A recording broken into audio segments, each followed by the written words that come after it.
Hello friends, welcome to my channel. तो चलिए अंग्रेज़ी की पढ़ाई को आगे बढ़ाते हैं।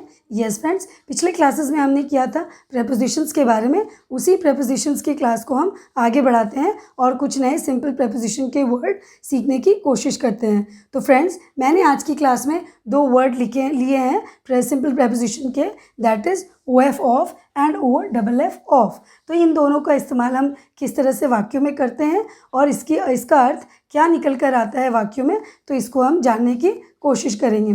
यस फ्रेंड्स, आशा करती हूँ आपने हमारे आगे की वीडियोस ज़रूर देखे होंगे। यदि नहीं देखे हैं तो फटाफट से देख लीजिए ताकि आपको आगे पढ़ने और बढ़ने में आसानी होगी। Yes friends, and if you do like my videos then please like and share with your friends and also subscribe my channel and don't forget to press the bell icon button. तो चलिए friends, class को आगे बढ़ाते हैं। तो पहला word मैंने लिया है OF ऑफ। OF ऑफ का इस्तेमाल हम किस तरह से वाक्यों में करेंगे और उसका अर्थ किस तरह से निकल कर आएगा। यस फ्रेंड्स, तो मैंने यहाँ 3 वाक्य लिख रखे हैं जिसमें मैंने OF ऑफ का इस्तेमाल किया है। तो चलिए एक एक वाक्य के साथ आगे बढ़ते हैं उदाहरण से, तो आपको समझने में आसानी होगी। यस फ्रेंड्स, तो चलिए पहले वाक्य पर आते हैं। This table is made of would. This table, table यानी कि मेज़, मेज़ लकड़ी, वुड यानी कि लकड़ी का बना है। यह मेज़ लकड़ी का बना है या लकड़ी से बना है। दिस से वर्ड या का वर्ड के लिए हमने क्या इस्तेमाल किया है? ऑफ का इस्तेमाल किया है। OF ऑफ का इस्तेमाल किया है हमने। लकड़ी, यह टेबल या यह मेज़ लकड़ी से बनी है या लकड़ी का बना हुआ है। Coming to the next sentence, tea is made of milk and tea leaves. चाय जो है दूध और चाय की पत्तियों से बनी है। T is made of milk and tea leaves.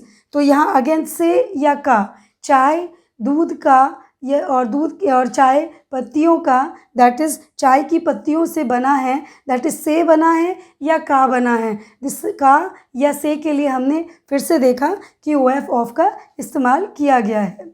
नौ तीसरे वाक्य पर आते हैं। Statues are made of clay. Statues यानी कि मूर्तियाँ किसकी बनी हुई है? मिट्टी की बनी हुई है या मिट्टी से मूर्तियाँ बनती है या बनी हुई है। अगेन या मूर्तियाँ मिट्टी का बना हुआ है, दैट इज़ का एंड से वर्ड के लिए हमने फिर से देखा कि OF ऑफ का इस्तेमाल किया गया है। तो statues are made of clay, तो मिट्टी का बना हुआ है या मिट्टी से बना हुआ है। यस फ्रेंड्स, तो तीनों वाक्यों में हमने देखा OF ऑफ का इस्तेमाल किस तरह से किया गया है और उसका अर्थ किस तरह से निकल कर आ रहा है। आशा करती हूँ फ्रेंड्स आपको OF ऑफ का इस्तेमाल समझ में आया होगा, जो कि एक सिंपल प्रेपोजिशन का वर्ड है। तो फ्रेंड्स चलिए नेक्स्ट वर्ड की ओर बढ़ते हैं, that is OFF of. Friends तो चलिए OFF ऑफ की तरफ बढ़ते हैं। तो ऑफ का इस्तेमाल हम किस तरह से वाक्यों में करते हैं और इसका अर्थ क्या निकल कर आता है।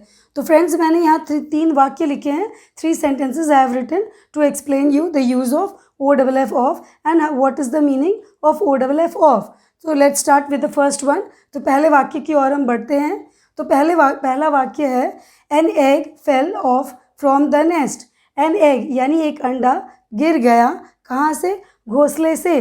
घोंसले में अंडा था और घोंसले से अंडा गिर गया, यानी कि जो घोंसले और अंडा का कनेक्शन था वो टूट गया। वो संपर्क जो दोनों के बीच था वो टूट गया। तो इस संपर्क टूटने को, इस कनेक्शन टूटने के लिए हमने क्या इस्तेमाल करना है?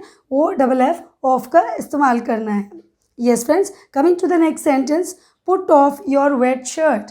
पुट ऑफ, यहाँ से वेट यानी कि गीली शर्ट, वेट यानी कि गीली एंड शर्ट, तो पुट ऑफ यानी कि उतार दीजिए, आपकी गीली कमीज़ को उतार दीजिए। यहाँ अगेन बॉडी में जो आपने शर्ट पहनी थी उसे आपको उतारनी है, गीली शर्ट को आपने उतारनी है। तो that is OFF of. Yes, ना यहाँ पुट ऑन यदि रहता तो आप पहन लीजिए, ना यहाँ उतारने की बात है, यानी बॉडी और शर्ट का कनेक्शन जो बॉडी के साथ था, शर्ट का जो कनेक्शन बॉडी के साथ था वो उतार देने से टूट जाएगा, वो संपर्क टूट जाएगा। इस कनेक्शन टूटने को हम OFF ऑफ कहते हैं। तो put off your wet shirt means आपकी गीली कमीज़ उतार दीजिए। Yes friends, coming to the third sentence, please switch off the lights. Please switch off again यानी कि लाइट्स को बंद कर दीजिए, यानी बिजली की जो कनेक्शन है, इलेक्ट्रिसिटी का जो कनेक्शन है बटन्स के साथ या फिर स्विचेस के साथ, उसे बंद कर दीजिए। यानी इलेक्ट्रिसिटी का जो फ्लो है वो बटन दबाने से या स्विच दबाने से कट हो जाएगा या बंद हो जाएगा। तो इस संपर्क टूट जाने को, लाइट का इलेक्ट्रिसिटी से कनेक्शन टूट जाने को, अगेन यहाँ कनेक्शन टूट जाने को हमने OFF ऑफ कहना है। Yes, so please switch of the lights, यानी कि संपर्क टूट जाना, बिजली का संपर्क लाइट से टूट जाएगा यदि हमने स्विच दबा देना है। तो इसीलिए यहाँ पर किसका इस्तेमाल किया गया है, OFF of. Yes friends, so please switch off the lights.